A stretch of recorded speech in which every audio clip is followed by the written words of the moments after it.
Hello students, I hope you all are fine at home. Student, as you know, we are working from home, so we are providing you online classes on behalf of St. Angel's Public School, Bagpat. So students, today here we go with chapter 2.3 of English main course book of class 8th.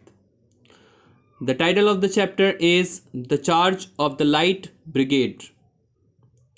Student, this is a poem and we have already discussed the first and second part of this poem. Today we are going to discuss about the third and last part of this poem.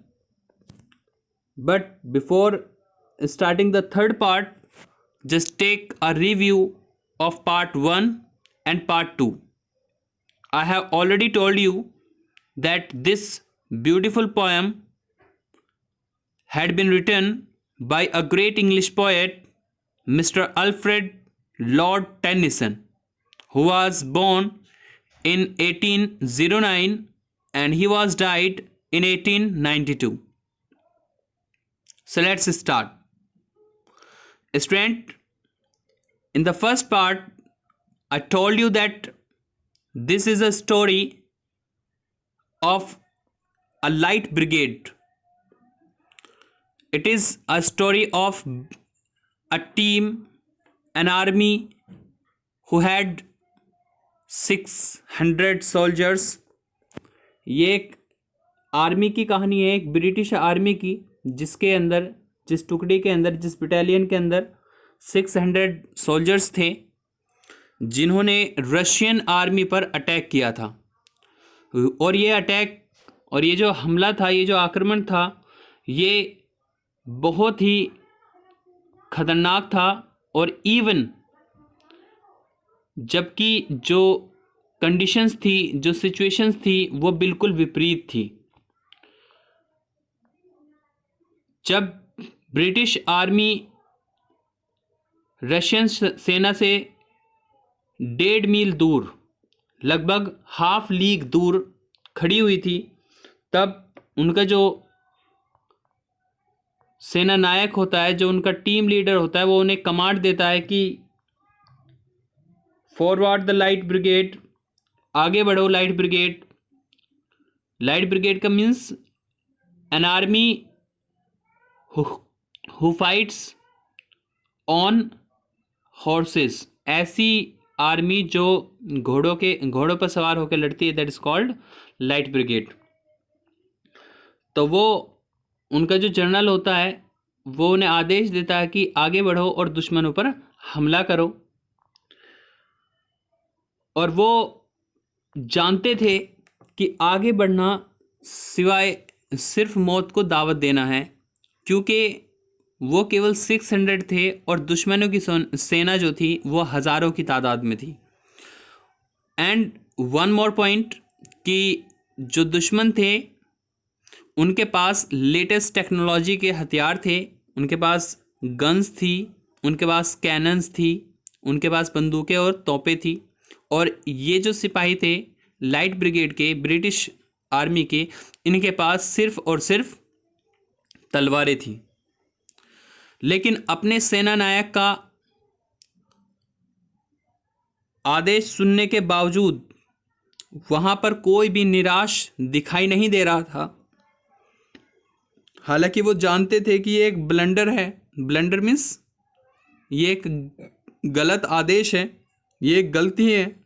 लेकिन उसके बावजूद वहाँ खड़े किसी भी सिपाही ने कोई भी क्रॉस क्वेश्चन नहीं किया.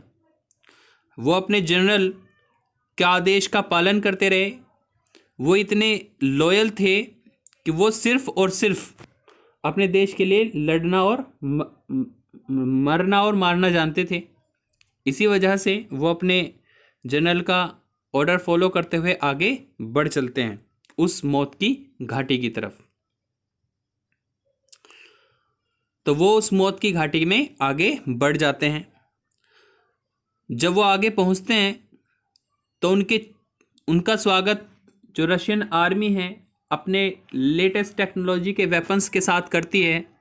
उनके सामने रशियन आर्मी की तोपें थी, उनके बाईं और दाईं तरफ भी रशियन आर्मी की तोपें थी, यानी कि उनको चारों तरफ सामने से घेर लिया गया था। चारों तरफ उनके मौत मंडरा रही थी और वो उस मौत की घाटी में पहुंच चुके थे। लेकिन उनके तोप के गोले, उनके बंदूक की गोलियां हवा में उनको निशाना बनाने की कोशिश तो कर रही थी, लेकिन जो लाइट ब्रिगेड थी वो बहुत ही बहादुरी से उनका सामना करती है और उनको मुंह तोड़ जवाब देती है, जिसकी वजह से उनकी सेना में भी खलबली मच जाती है। वे उन पर हमला करते हैं और हमला इतना ज़बरदस्त था कि जो रशियन आर्मी है वो भी अचंभित रह जाती है उनकी बहादुरी को देखते हुए। और वो 600 सिपाही बड़ी बहादुरी के साथ लड़ते हुए आगे ही बढ़ते जा रहे थे। आखिरकार वो अपने तलवारों के वार से उनको घायल कर रहे थे और उनकी जो नंगी तलवारें थी, चमचमाती हुई जो तलवारें थी, वो हवा में अपने दुश्मनों की गर्दनों को उड़ा रही थी और वो आगे बढ़ते जा रहे थे। और इवन वो रशिया के बॉर्डर को भी क्रॉस कर जाते हैं। जो आर्मी लाइन थी वो उसको भी क्रॉस कर जाते हैं और वो उन पर हमला करते हैं। चारों तरफ स्मोक ही स्मोक था, लेकिन जो ब्रिटिश आर्मी है उनकी बहादुरी के आगे उनकी तोपें, उनकी बंदूकें बेकार सिद्ध होती हैं और उनके जो दुश्मन हैं वो भागने पर मजबूर हो जाते हैं।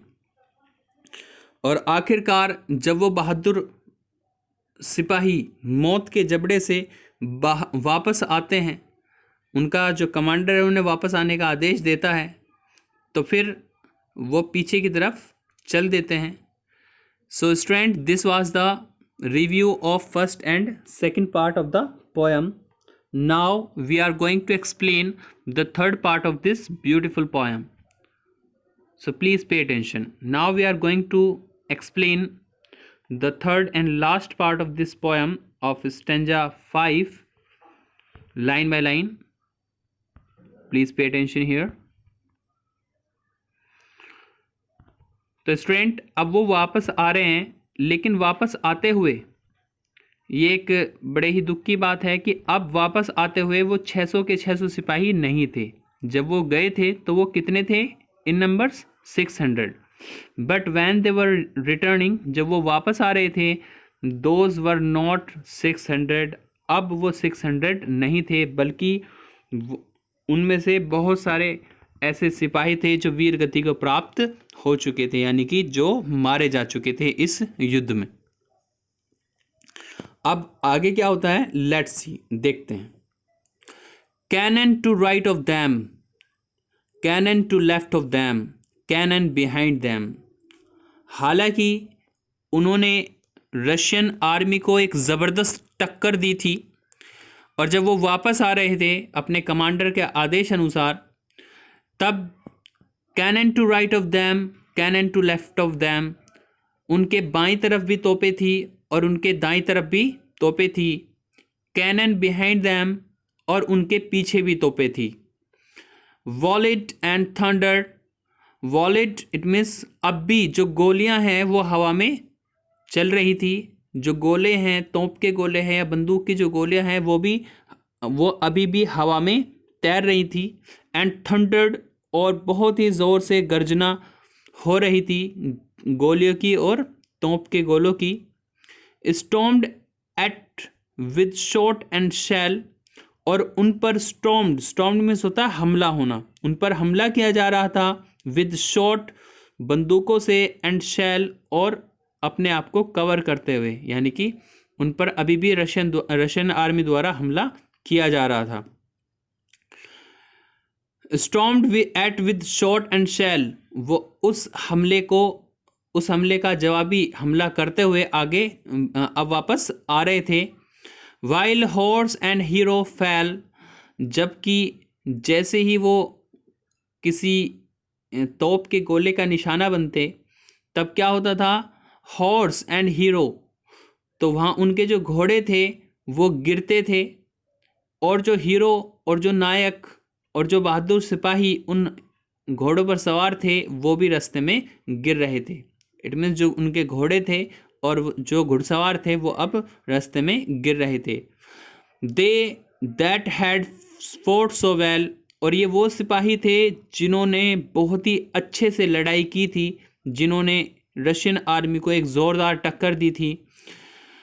केम through the jaws of death, और अब ये इस मौत के मुंह से, मौत के जबड़े से, जॉज मीन्स क्या होता है, जबड़ा, अब ये मौत के जबड़े से बाहर आ रहे थे।